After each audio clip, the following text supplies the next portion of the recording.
ꯑꯩꯅ ꯈꯟꯖꯩ ꯂꯥꯏ ꯍꯔꯥꯎꯕꯁꯦ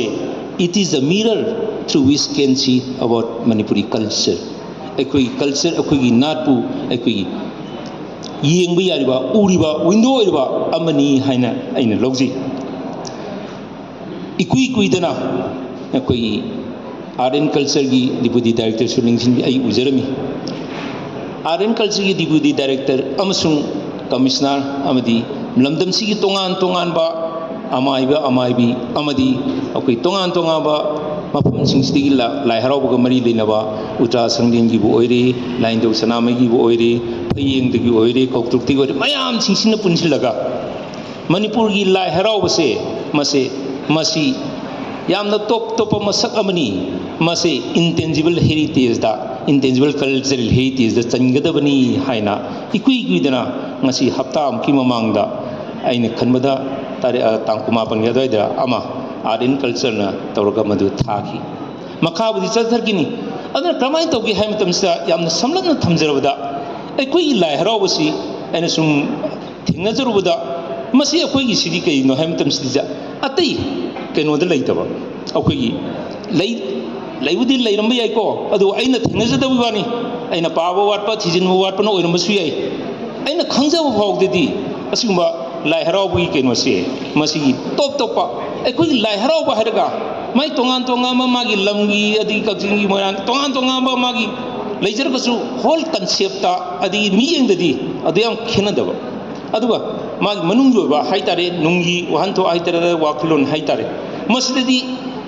iman manaba adu tasingna lai haraubasi aina khangjabadadi mase akoina high enactment of the creation in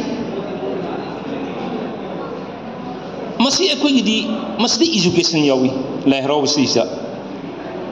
adagidi akoi culture gi aspect yawi akoi khudamak si masdi se loinmak ko hortebe se khudam oina haibda mayam punamo lai haraubi yamna loinma adum neinebi ba khangbi ba mayam mai adum ujei mangsdi da ukani khangdi adagidi sakpu utra sanglengi khangdi adi tongan ba khoi loisang singgi ai amaiba amaibi oza ndigi masi thoburi mayam ma ai mangda ai lingsin ba ujei masdi da se khudam oina haibda anoi role haire anoi role si sa khoi noibagi jagoi sabagi akoi jagoi haire ko anoi role si the origin of dance Manipuri dance amasung its development masi phajana anoi role si da yam phajana lai haraugi si yawa masi digi mana historical background di haingai de noibadi maina wai tang samna noye mahu phaibok sing de noye kai sum mayam sing si lai masi akoina anoi ronda adum ui adagidi hidden hero the kenanda deep human sentiments towards the nature miyobagi akoi miyobaga nature ani leinariba mani ngasai hi ponba aduna wa kanogi ama leire ko adu masi yam phajana reflect toy adra every aspects of akoi literature khangde adagidi akoi culture khangde dress khangde adi mayam singsi loi aduna kamai tawge hai matam sista akoi laibo khutek singsta adum miyoibana taibung miyoibana I matumdi mathang mathang chawklakpa amasung malem sida khongdarakpa mati yung kai saba phiron setpa se masi yam phajana koi lai harau se abre adra kramai tawge da all keno se koi development human being right from koi keno dagi hona malem nei sim nong sim dagi na creation gi matamdi ne taibung miyoibisna kramai lakpa jiwa pamsin kramai la se masi punamang se koi lai harau bode yam phajana depict tawri maduni aina hajusi adega keno den laining koi chumnagi thajaba chanaba adu natabada aikoi whole koi thajariba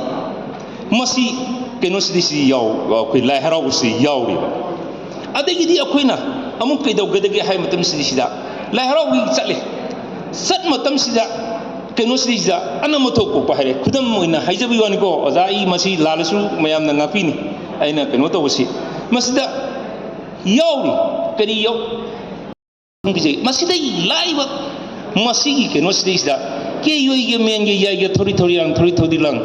thori thaba pongthok tami thaba mabula ningde masi akoi sum nigi lairon urbai keno tawi ado tasinamti masri sidisda yamna manungdo ba arthama wahan thoma yawriba khudam oina habda pongkhut kaisa kaibana namlabu laklabu phiji phina to nong humlabu puroi ma anga hore मागी ममाइबना ताइरेल लोंमा पाइरबदा लाइजे खिकपिन चारबदा पुरे रोमा मरोन थोले मरी थोले सुमाइन हाइदे अदुना कमाइन तो पोंथो मथन बिजगे कहबा अदुन करिंगमा अकाइबा तोइबा तौहिबा अरानबा सिंदे मुक्तमुक्तलु पोंग एखुइना मथौदो पोंथो मथन बिजगे कुमजा पानो थोगे अदुना करिंगमा अरान अदुन ngसाइगी लानगिबो खुबगिबो सिंगा PU अदिगिदि केनो तौबियु सेंदोकपा खोतोकपा मसिगी मयाम अमा यावरि